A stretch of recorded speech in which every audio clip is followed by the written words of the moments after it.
Speaking of junglers, this is the CC duo. We actually, Rakan and Sejuani, very highly prioritized on the side of Samsung. Note that it was actually taken over the Jarvan that we well know is a flex pick for the side of Longzhu. There are so many synergies with this combination here. Rakan does get to stack those Sejuani passive stacks up as well, and the two initiators really work well off of each other.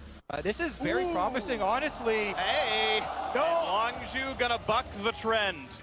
Only Misfits so far since the group stage have opted out of an Architectural support. The entire thing Longzhu saying, you know what, Misfits, we like what you've done here. As that Aggro supports it against SSG. Banning away the Janna, of course, expecting a one seed and choice of selection for game one, but very interestingly, for Gorilla, they played this on the red side. Longzhu famously LCK1 really was a carry on the red side as on the Thresh, and this is already a different draft than we would have imagined. This is very exciting and very heartening. You know, Gorilla always is talking about how he loves being on the front line. He's a playmaker. Him and Prey are the senior members of the squad, and if they get to have their hands on the crowd control, on the initiation tools, then it removes that split second where you have to have that extra layer of communication so far. Going for these disengaged support meta was one of the few things when you're evaluating Longzhu pre-tournament, you're like, wait, Gorilla can't do the initiating. The rookie Cuz has to come in and be an initiator. Maybe that'll hurt them. Certainly didn't in the group stage. They got to 6-0, but it could have been a hiccup in a high-pressure best of 5. Samsung, one of those is actually only Cuz's second career best of 5. They don't want to deal with it to BDD3. Certainly not best of 5 experience to speak about for most of Longzhu. All right, let's catch up a little bit on the bands coming through here as Longzhu are targeting right away the top lane. And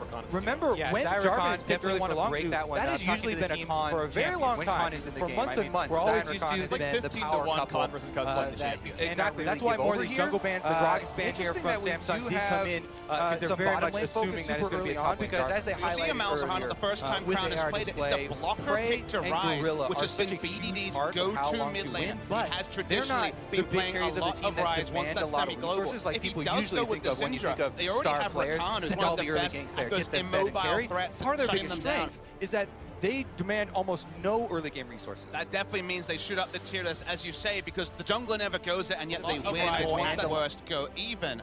Speaking of junglers, they already have the CC duo. They actually Rakan and Sejuani very highly prioritized on the side of Samsung. Note that it was actually taken over the Jarvan. That definitely means they shoot up the tier list, as you say, because the jungler never goes there, and yet they win once the worst go even. Speaking of junglers, they already have the CC duo. They actually Rakan and Sejuani very highly prioritized on the side of Samsung. Note that it was actually taken over the Jarvan. That means they shoot up, as you say, because the jungler never goes there, and yet they win once the worst go even. Only Misfits so far.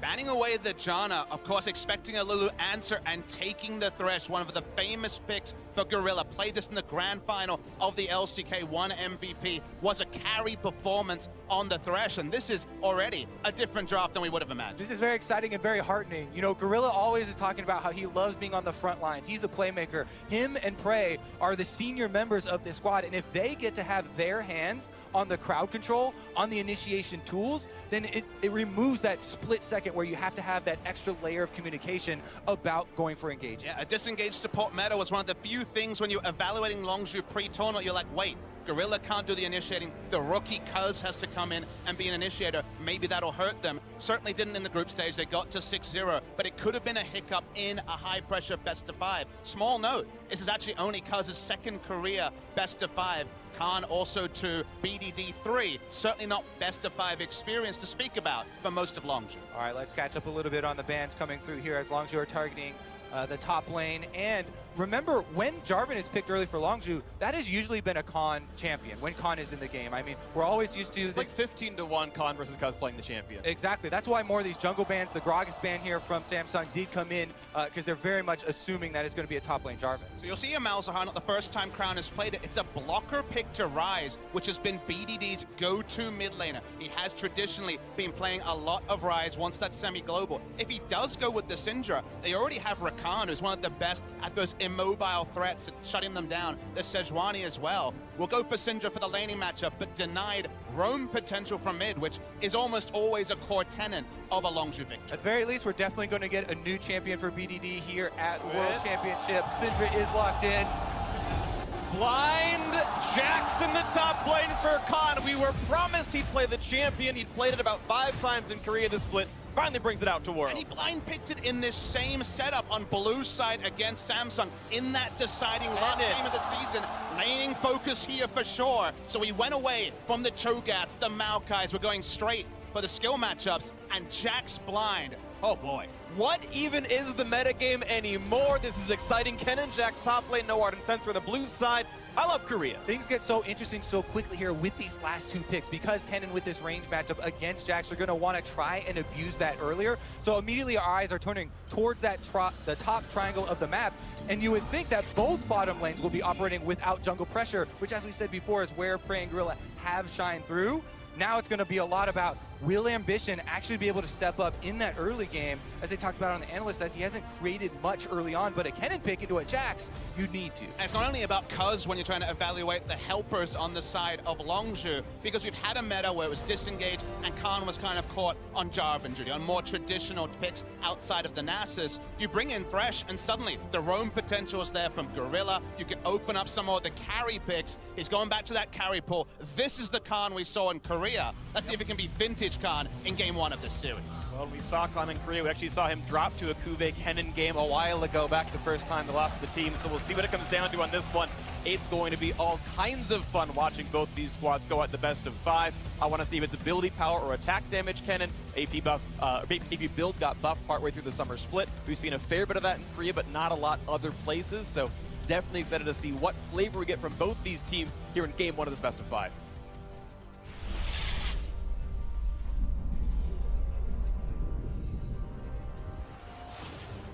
Welcome to Summoner's Rift, and ladies and gentlemen, quarterfinal 1 of the 2017 League of Legends World Championship starting right now. Best of 5, winner makes top 4, and it is the South Korean champions of Longzhu Gaming taking on the former Worlds runner-ups, Samsung Galaxy. And my favorite sub-story of this World is how fast the patch adaptations have happened. We've been on 718 the entire time, but the meta has evolved every week. The analyst desk was talking about the Caitlyn quick push, the lane priority we saw on the last 2 days of the group stage was actually after these 2 teams played. They, in secret, have been able to evaluate that meta and also innovate. The carries are back, the Thresh is back. It seems if Lulu, Jana are off the board, people are starting to roll the dice with some more creative stuff. With us in spirit, at least, the TSM chants out of the Chinese crowd. Love how they've been so far at Worlds. One thing I also find very interesting is you talk about teams reacting to the metagame and preparing for it. I wonder how much of this was pre-planned in the first place, saying we're going to save our strategies until tougher opponents. And they knew all along what the real champions should be. They said, all these Janna picks, that's cute.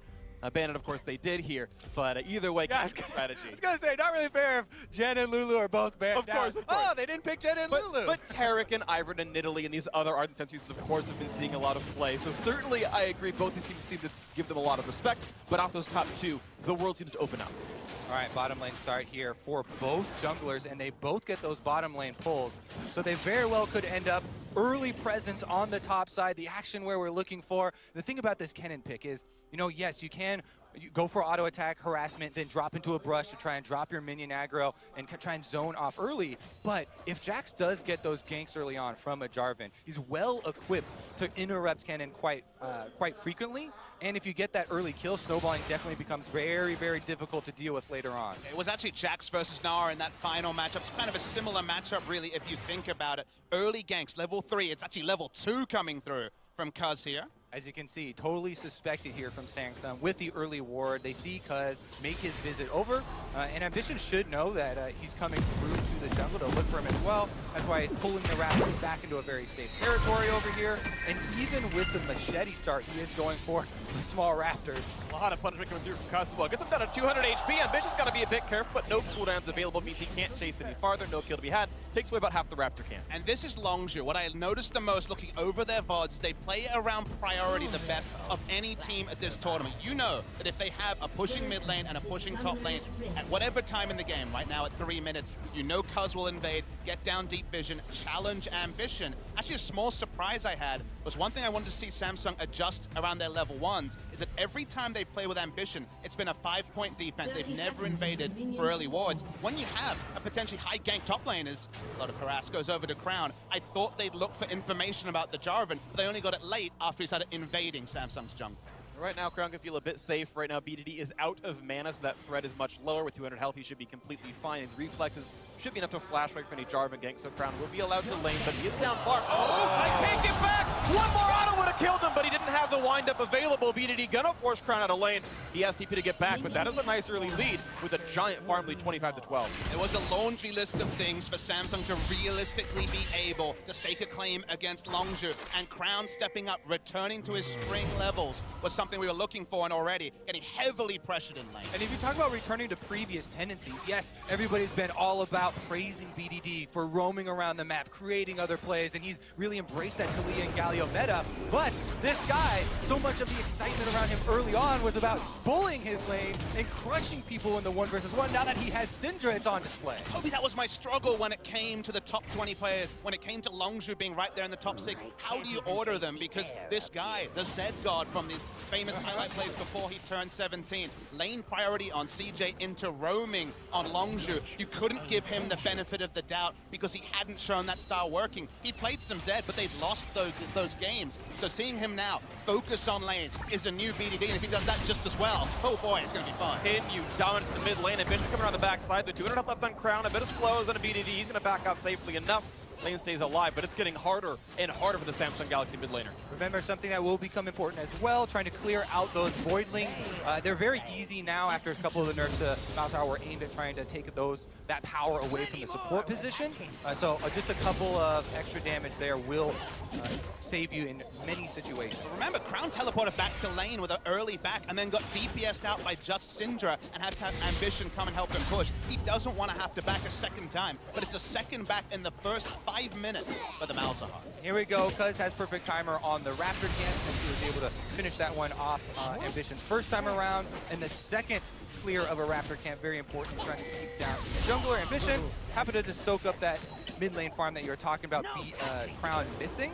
However, Crown definitely going to be behind the experience now, and that is a bad thing versus the Syndra, who's looking to bully. Bottom of the board on the way, and you can look at back at the top lane right here, where Contra can early recall with some extra potions. Boots in his Doran shield and all that. Now to the top side, looking for a bit more. His stun's not available for a few more seconds, though. Kube still trying to run away. Should not be anything more to chase with lanes. His stun gets some damage back, and Cuz, that half health could mean a counter game stays around. Got the money coming around. They did see Ambition earlier on a ward. This is all very expected pathing for Cuz early on. If you look at not only the team tendencies, but also the champion select. Remember, early on, we're talking about the top lane triangle here, which does include mid lane. It's these bullying lanes for Longzhu. So Cuz has basically just been between mid and top, keeping up those pressure for these guys to try and nullify the area of control here for him. And pressure's kind of been a dirty word for Ambition. Even when his team has had priority, he hasn't been doing little moments like you saw where he would go and push in, try to get some vision, put down deep wards. He's actually just been focusing on farming, playing very defensively, even when his laners are doing good. Certainly not going to say that with the mid lane. Flashes in, got him! He knew the damage! BDD gets a solo kill the third time around, pushing Crown out of lane. There's no teleport for him to get back. Afterwards, he gets the kill with almost a double stack minion wave here. BDD absolutely in control of this game. This opens up Cuz to go steal away the blue buff, and Samsung are leading very early on. Hype levels can only increase around BDD once at the top level, but already being able to solo down Crown, who's really had no answer. 2 camps easily. Sejuani, she has to be second to rotate. She has to take her time. No mid laner to help her out, and her bot lane under turret for almost the entirety of the laning phase. And we talked so much about Samsung trying to struggle through the early game here and how that would be important in their winning in this series. But there's an Infernal Drake as well, and that is now going to be in Longzhu control because of this play right here. Knowing your damage output is so important. You can see about 500 health. Flashes for the Q already was in range, buffered the ultimate. Super clean, and Crown's face tells a story. Yep, trying to be able to pick up that spear that was taken down from harassment for the extra damage there. And Crown shoves a wave, tries to immediately back here. Needs as many combat effective items as he could possibly scrounge together there. So he goes for the no magic mantle just to try and survive further. There's not greed on either side. It was a Merc Treads rush after using his flash for BDD. He has the cleanse. You can understand going for something in the mana regen side, going for the Lost Chapter, going for the mana sustain, but he's just going to go for the safety because he knows AP Cannon, which is what we expect now. We already see the Hextech finish, the Sejuani and the Malzahar. Burst is a real possibility onto the Now the mid lane, the Flashless Crown has no way out of the punishment here. Cataclysm finally drops down, but a few more shots will do it. Not going to stay in range, though. Can't quite get the kill on the Crown. Look for the next play on the bot lane. Not going to come through here either. Yeah, I believe there's a few more seconds. Yeah, BDD's ultimate just comes up now. So, yes, the positioning was good for that gank, but he didn't quite have a timer on his ultimate to finish him off. Still, he's in a weakened state right now, though. Right, Crown's at 600 health, but Ulti could almost kill him. Of course, across the wall, they're going to go for this one. He's going to wait for the stun to land. Ulti pops across. Not enough to kill. Cleanse play. The second stun comes in, and that's going to be BDD. Falling Ambition was waiting for the play, and the first time of Worlds 2017, Ambition does anything pre-15. He gets an assist for Crown. And if you're going to compliment the young Prodigy mid laner on the good moments, also have to call out the double turret shot. Unnecessary. First thought was to go back aggressive, get the trade kill. Wasn't able to get that, and cleaned up by Ambition. Yeah, definitely BDD overextending there, and it was a bit too good to be true for him. You have to respect at least the comeback potential there of all the crowd control. You mentioned, yes, all the magic damage on Samsung, and that's one reason for the Merc Treads early. Again, all the CC here does give options for Samsung trying to create plays like that. The thing is, there was partial respect. They warded the Raptor camp itself, but it was Ambition across the other side of the trees. The other spot he could have easily hit in. Of course, they did guess strong. Okay, shame on BDD, not counting all the options, but he had covered one of his two bases. There's that ward, and he's like, maybe I'm safe here. All that being said, you do have to respect, like, this is suppression from Malzahar, and he knows this crowd control is coming, and he wants to save his cleanse for the cleansable, stun from Ambition, and he wanted to go in for those turret shots because he, this time around, thought he would be able to calculate with one extra spear to get the kill again. Not going to be the case. Then he also uses his E backwards there, doesn't hit Ambition, and looks a little bit funny. And it's not really an escape rope from the laning phase either. You still notice that it's about 37, around 40 CS down the Crown. It was kill credit also over to Ambition. So it's not bailed out yet. You're going to need a couple more of those to rescue him from what has been a painful laning phase on the side of Samsung in the middle. You feel like Jackson to Kenny would be rough, but Khan holding on pretty nicely, only down 9, but Ambition now wants to make it a bit more difficult. Looking for the top lane play. Kuwei pulls Zago first, Ulti comes across, trying to dodge the auto attack, but will it be enough for Samsung? Galaxy could be holding aggro, letting Ambition go for the duel, but he can't do enough damage. Gonna try again, but he pulls the aggro, but Khan could pick him up. One more attack will slay him. The pass are gonna try to time out. Oh, but Ambition charges him back for it, and a 2-0 start for the Samsung jungle. And the trade on the bottom lane for Longzhu here is going to be rushing down for the first turret gold bonus. Samsung, though, they did clean up the top lane kill, even though it was messy. No flash available for Khan. With a flash front auto, probably got the kill, but no cooldown on the Q either. Nice map movements means they do pick up the first turret blood, but there's going to be an answering turret for Samsung.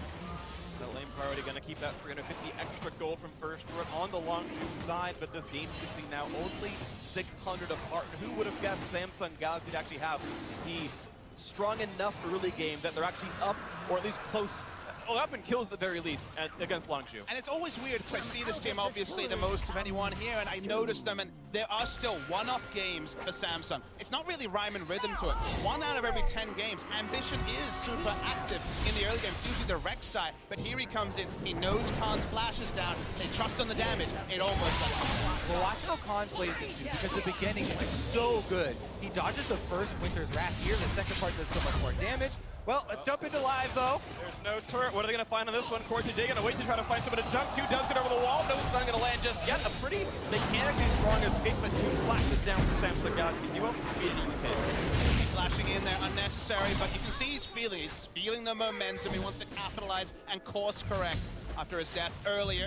They will return it. In all of this, there was an extra kill to Samsung on the top side. On the bot side, the Infernal Drake was taken for the side of Longzhu. Still is an objective, and they contest the blue as well. All right, we need to reset a little bit here and revisit some of the things that Samsung can utilize to pry this game open, because again, so much of it was Samsung getting through the early game to the late game where they can try and construct these team fights. And again, in Tim Select, they brought so many of these crowd control tools that it's very much a put it to the 5-on-5, land at the Malzahar, Sejuani, and end in combination here with 4JJ at the front to be able to try and take down Longju when felt. Kobe, you can see here, I actually have a list of things I thought Samsung needed to really adjust, to change from the group stages if they didn't want to be overcome by Longju. And two of them in this game they have done. They have actually had control war supremacy on the top side of the river multiple times to stop any of those roams from beating. It's not Tilly, it's a bit different, but keeping Syndra in lane is still going to be a priority for them. The other one there that I really want to see from them is also adjusting Ambition's playstyle. He's been a lot more active. He hasn't been this passenger in the early game. So seeing them adjust real core tendencies of the 5 games they've played with Ambition has been important, and it's not the same Samsung performance we saw in groups. And we'll see this performance can continue for Samsung. Yeah, close to Longju and the team that wants to get into the late game. And you look at their team fight powers, it all feels a bit Samsung favored. AP Kennen feels like he's going to be better in a 5-on-5 than a Jax. Malzahar with the suppression, I think likely to be in a similar boat here. So Longju hoping they can get some leads through, trying to make that split push work. So far, it's not been the case. That Jax has dropped his turret as of about 3 minutes ago. At some point, he might come online.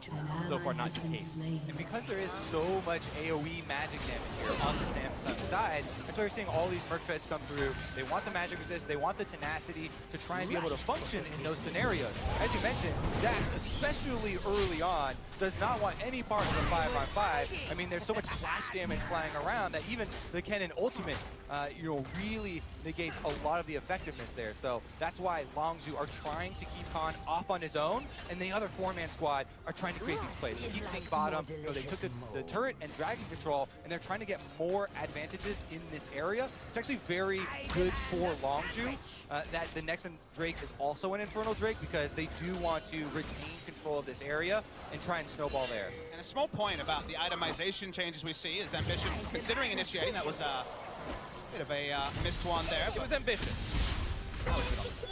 But what you do notice, remember, Sightstone completed early for Longju. Sightstone time's been way delayed in this meta when the people are rushing for the Ardent Sensor. So vision advantage around bot side always going to be there when you have access to more wards, and Thresh can look for the plays. Late game, of course, as we know, the Ardent Sensor will come online now that it's finished. So there is different kind of break points. The tug of war, the momentum goes up and down when split pushes, but also a vision advantage. Mathematically, Ardent Sensor is most likely when it's first purchased. Champions don't have a lot of other stats, so that 25 on hit damage means a lot more. This is like the largest power spike the core GJ will probably have all game, in the sense that now Ruler can do a whole bunch of damage and heals more than he ever would some other time. As time goes on, the actual value of this item will actually fall a bit and Brace and keep up. And it also means that Samsung can change trading patterns in the 2v2, because they get that massive sustained increase with the on-hit lifesteal. You can walk up, take what looks like an even, or maybe even a trade that's going the way of Longju, instantly lifesteal up to full, and then you control the wave with a health advantage. Yeah, it's very easy to sing the praises of Ardent Sensor, boys, but let's talk about the Thresh pick and the good things that you can get with this pick. Because how much lifesteal does it give you? It's not all about the initiation of Thresh. You know, we talk about Longju trying to keep the map a bit spread out here and trying to keep Jax, pressure point on that side lane. One of the biggest things and understated for Thresh is the Dark Passage and saving people, as we saw on display in the river, from the hard CC of Samsung. It's going to be so critical. A lot of times in the past, when we've had teams play 1-3-1, and Thresh was a huge part of it, the Thresh would trail through one of the lanes so that you would have an escape for your pressure point to valve that off. Currently, though, in the Fog of War, onto the tank, though, not easy to kill Ambition. Knock him out of the back line, and Malzahar, he's going to flash away, so Crown's out of the fight. Now the Catacomb with the front line, look for Ambition. Getting lower and lower, 400 health, still taking attack. One more shot will do him in and pray. Gets him that kill. Now Ruler on the backside, can't get the kill because he's going to stay alive with the satchel.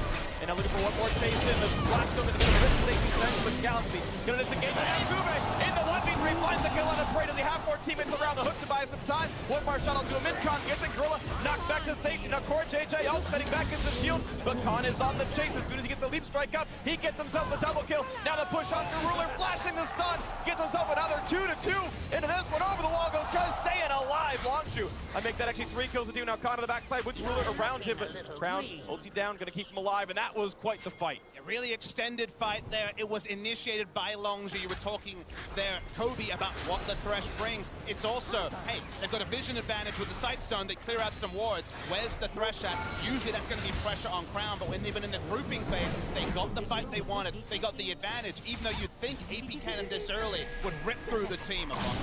Exactly. This game is so much about item power spikes. Rather than looking at the gold on the scoreboard there, sometimes people are misled by who is currently ahead, but it's so much about what you actually completed in your inventory. And that was one of the big points right there. We did see so much damage coming from this cannon. He is peaking on magic penetration right now. His ultimate does have very high effectiveness. Once you get post level 11 and you have your Leandries plus your Sork Shoes, like there's just so much burst coming through. Definitely going to be point of power. It's down about half.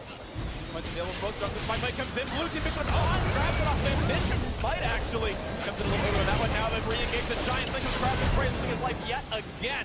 Out he goes, 4v5 in the chase for Samsung Galaxy. Will not find their next engage. Ultimate was up for Crown, no way to interrupt him. Everyone on Longshu backing away, so kill for an Infernal just fine from the perspective of Longshu. Game already. The fact that you still have wave clear available, and very safe wave clear, Syndra and Thresh both very well equipped to defend mid lane after. So it's just the one kill that is traded for this extra scaling bonus here. Another look at that little pocket of Fog of War though, Papa Smithy, you're talking about. Immediately, they try and get the shield off of the Malzahar, so he's a bit exposed. But Ambition is the target with all the damage. They take him down early, and Cuvee, when he arrives, it's a second story. Yeah, the flank teleport was very deep. There wasn't a more apt ward to teleport onto. So he comes in, is able to pick up a kill, raise up his life. If the teleport ward was a bit more generous, a bit closer to the Longshu, could have been maybe 3-3, but ended up being a 3. Gorilla right there is sneaking away with his life just barely. The nice play to buy a little bit of time. His earlier lane could have pulled Cuz to safety. See the replay.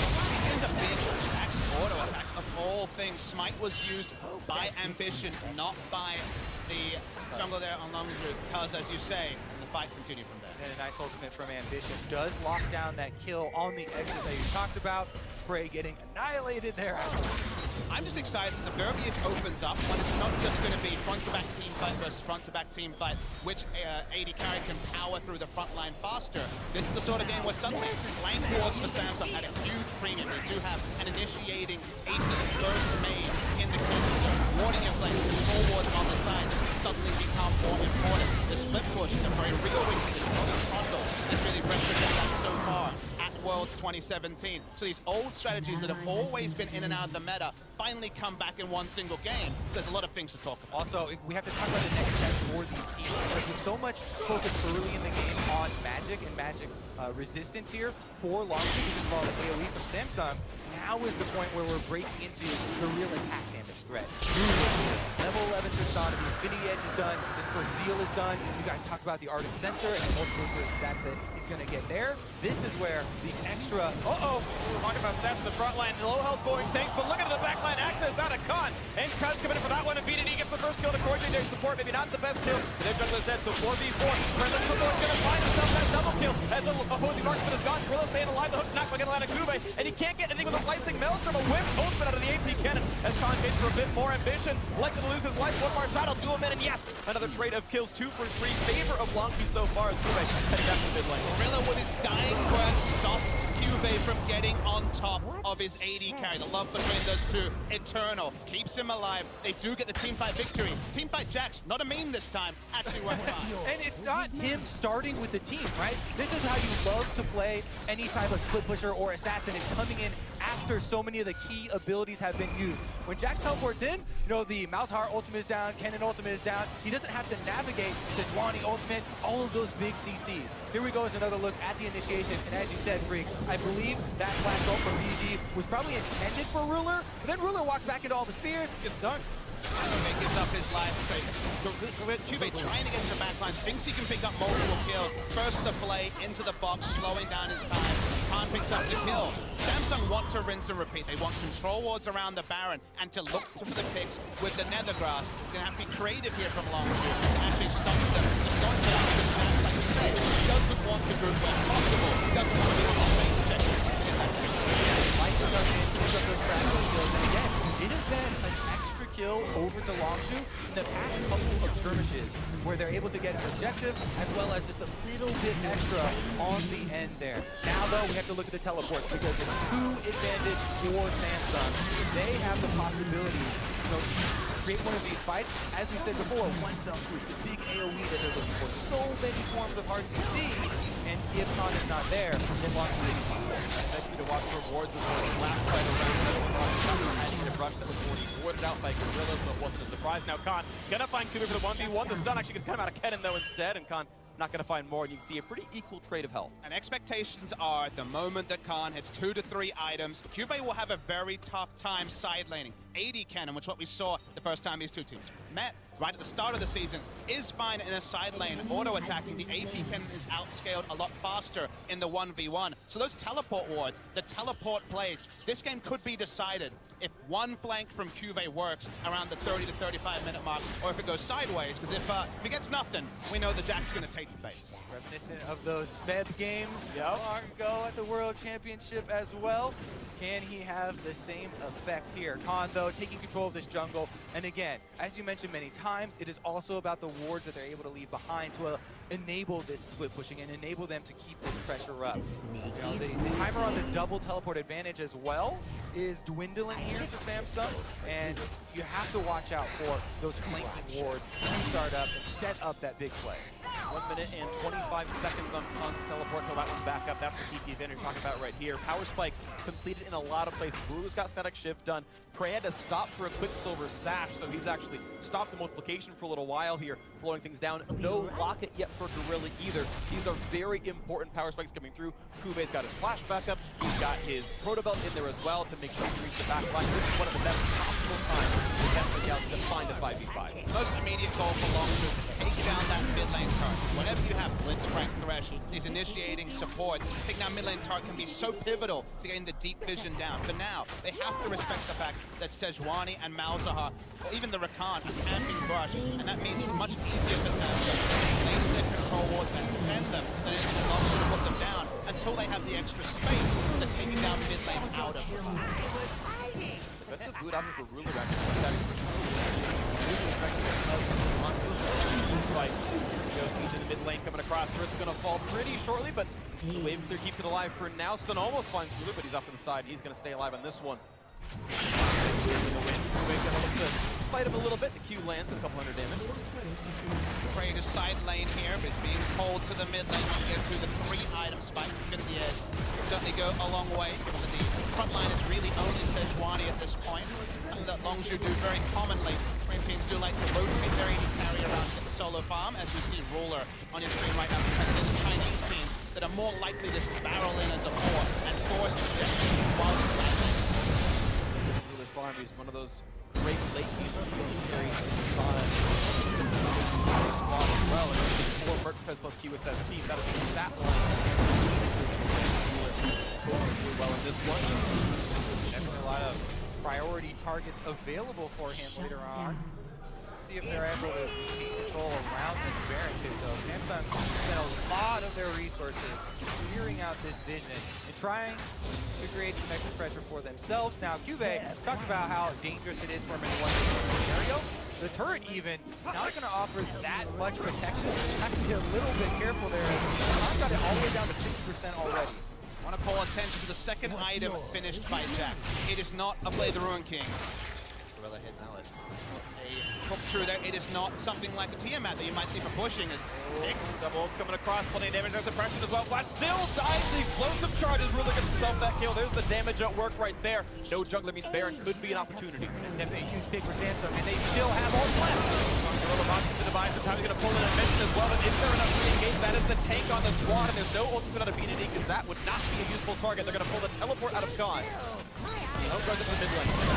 They still holds on to the cannon ultimate as well. Again, there's so many forms of engage from Samsung. They get a pick with a couple of them and burn through most of them. They still have that giant threat though, and all importantly, they were able to again get the teleport cooldown out of Khan. Flash engage, almost Rents really gets himself out as well. A triple stun out of VDD keeps the rest of the team safe. Samsung holds all the cards. They don't have an answering teleport, so Khan is kind of milling around mid lane, doesn't want to go bot lane. They have Cube ready whenever possible. Re-engage is available with all the CC on the side of Samsung. Longzhu are in crisis mode until they can reset the summoner spell advantages that Samsung hold. It's a very important goal too, because we talked earlier about those completion points with the items. Two big spikes here as well. The very will be void stack coming in for Crown, for Cube, which would go through a lot of this early stacked magic resist that Longzhu focused on. Of course, you're seeing Khan can build more defensive items, throws a mallet into a hex string. He's still not going to have any armor for a turret dive, and he doesn't have quite the same dueling tools he would have otherwise. He's building tanky. There's no wave clear as well for split push duty. It's looking like he's going to try to team fight and withstand all the magic damage in the fight. I think a lot of the viewers will say, okay, so how do Longzhu stop this Baron reset into pickup? What do they do to actually get ahead?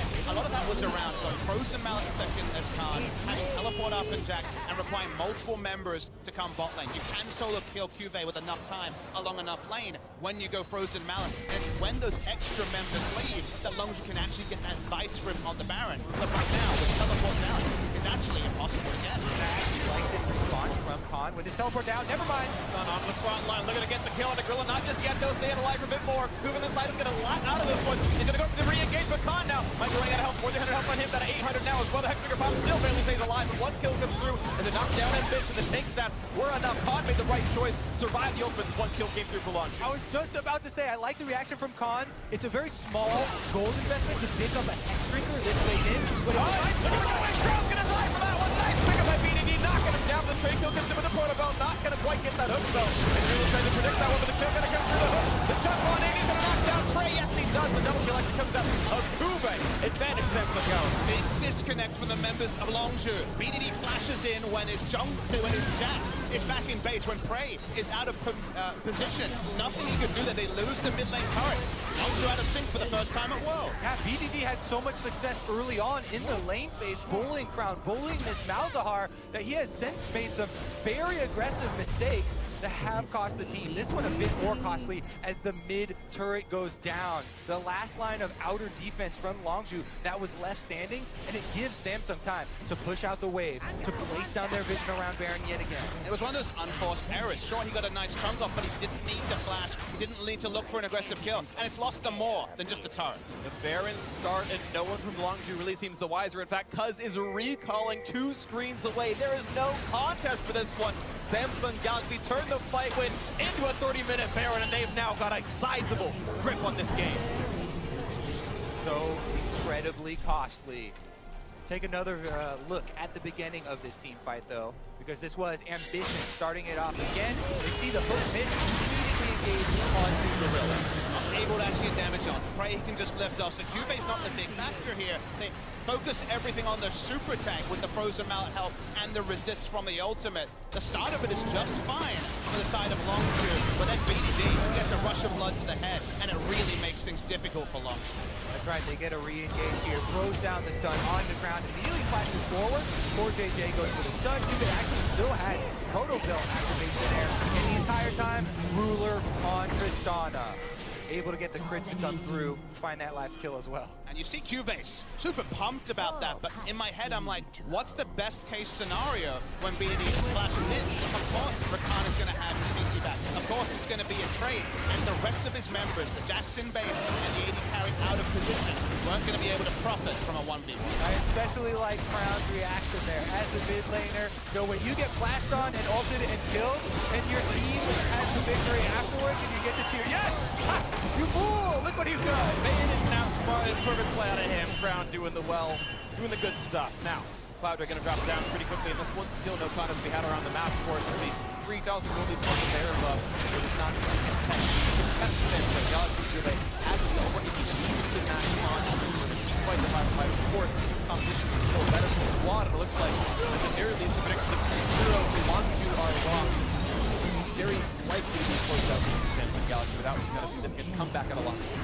He can really side lane very confidently right now with the Jax because he's gone for a dueling build with the Frozen Mallet, trying to kill the Ken in the long lane. Doesn't actually have great wave pushing ability, can be rotated on. And see the members of Samsung just entering the lane the Jax is in and trying to take turrets as the Jax kind of watches on. Very helpless. Alright, with this Baron buff, Samsung can just leave Kennen, Cuvée up there on the top side, slowly push in, whereas Longzhu actually trying to defend all three lanes at once here. And if you're trying to spread that thin against the Samsung squad, the turrets are just going to go down. Secondary one, very easy to deal with. A lot of threat on the couple of feathers doesn't really mean much. It tickles him as others tend to do here in this bot lane. He falls, Longzhu still only got himself one turret all game, and that was through Prey and Gorilla's laning phase. Well, nothing else really collapses that much on his team. BDD not in a side lane. Khan with an emergency teleport that didn't lead to anything there.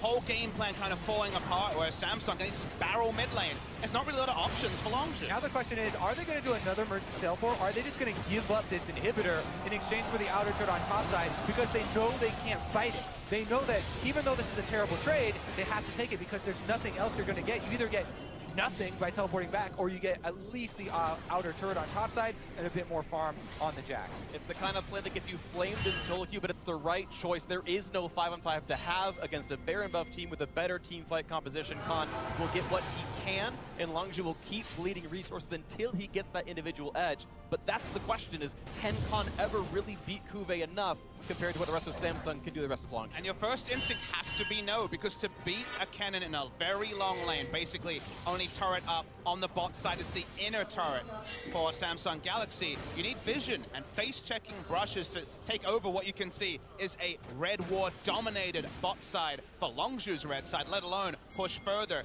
is basically impossible. Khan is going to have to play with limited information, go for one of his famous outplays trying to ward jump away when the cavalry comes, and that unfortunately means that Longzhu are kind of hoping for a Samsung critical error. Yeah, you have to worry about so many things from that Fog of War.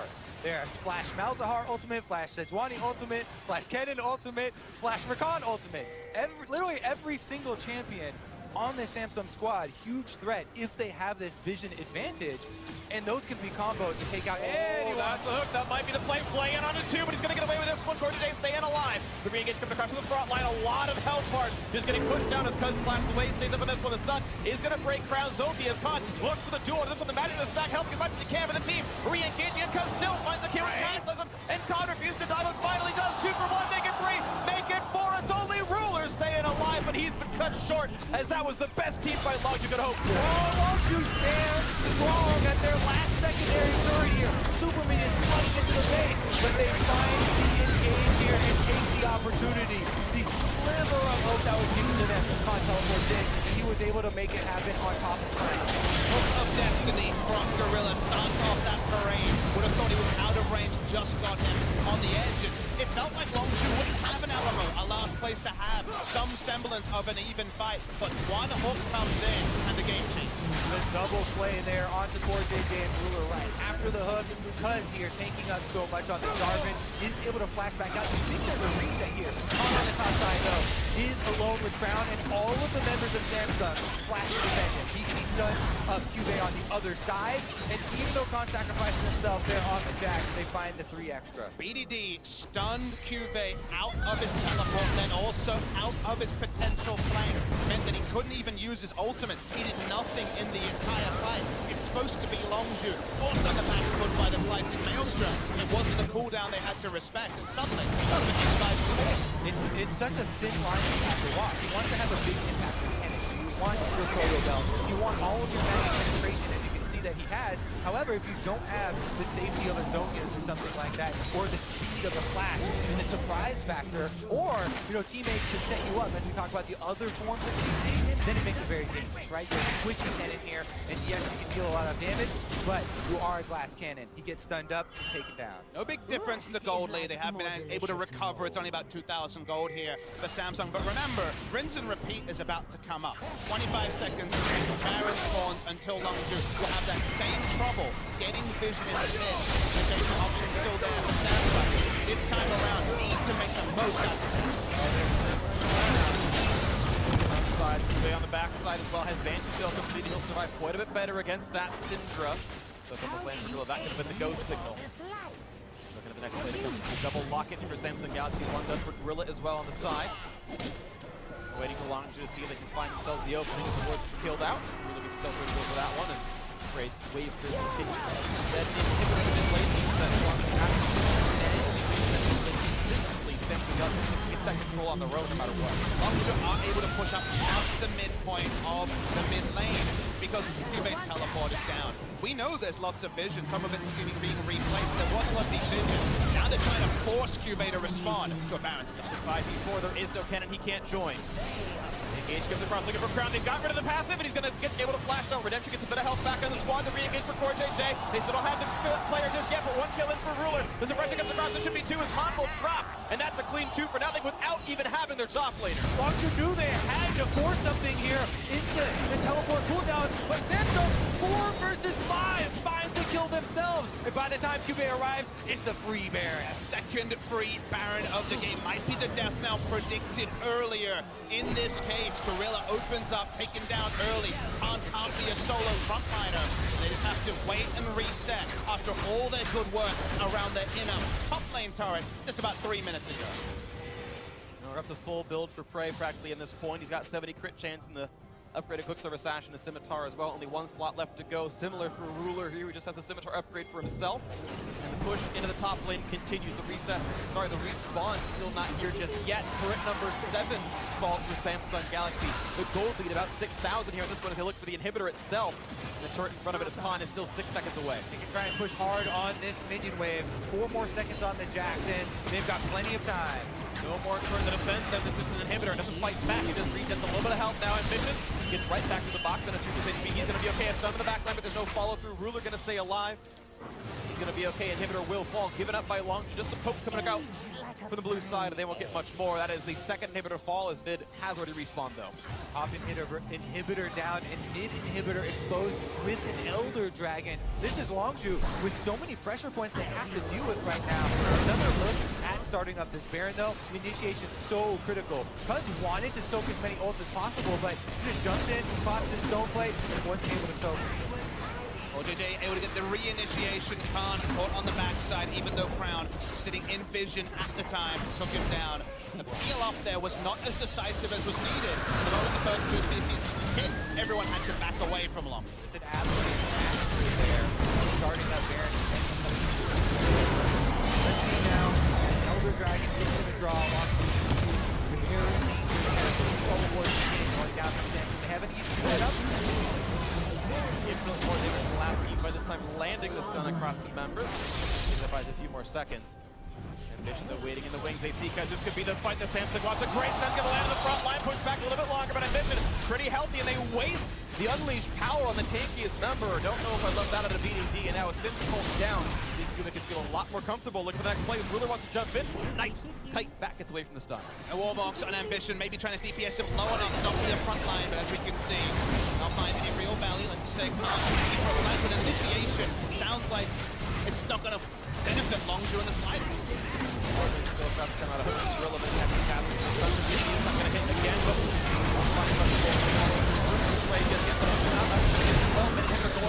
Baron come on for a minute, and 2 inhibitors are down. Pressure bouncing here against Longju. They still have Baron buff on Samsung's side. 2 lines of super minions heading in, and the Baron empowered double cannon wave. They can just sit here and slowly wear away at the rank of Longju's base. Seconds on Baron, but leaves this and maybe one more away for the push. Almost lands up on a 4-8. Not quite a root on Ambition, but again, it's tanky.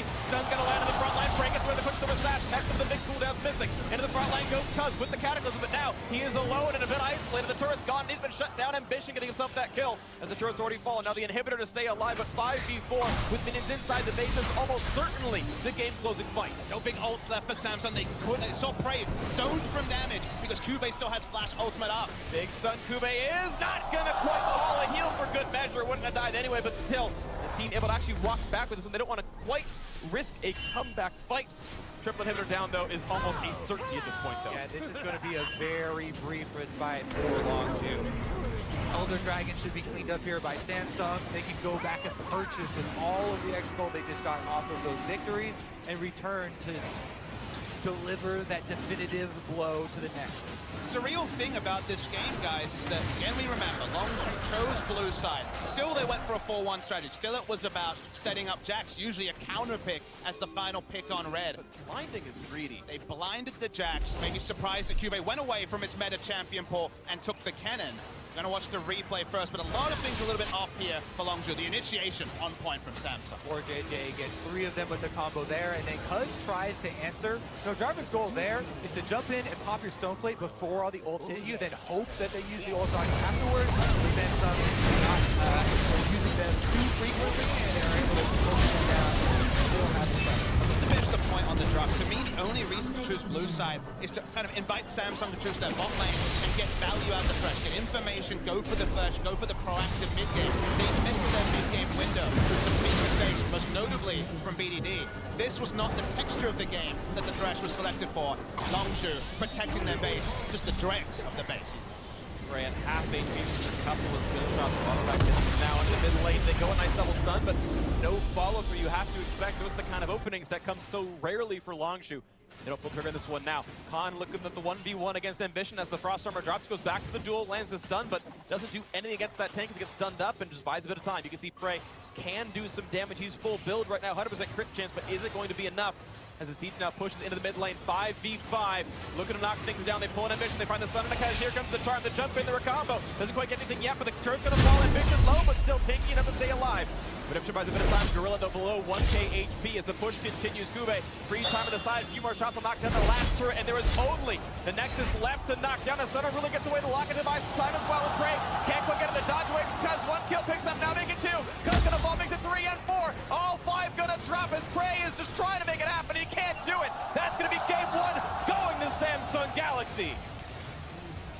What an opener! Samsung strike first here, gaining the advantage in this best-of-5 series.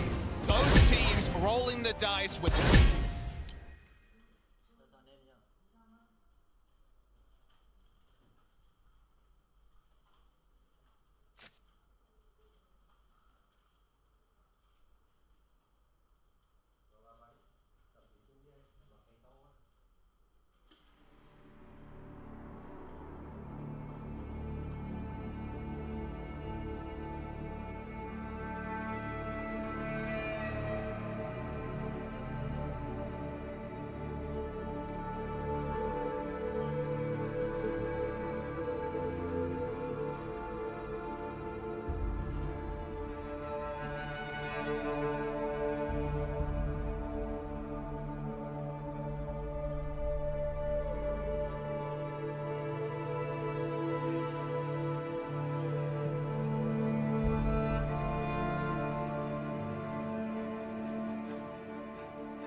Samsung picks so much crowd control, so much AoE. It's very hard to play split pushes into this type of composition, right? You're engaging into Malzahar and AoE cannon stuns, and Samsung were able to play their later 5v5 game like we expected them to look for.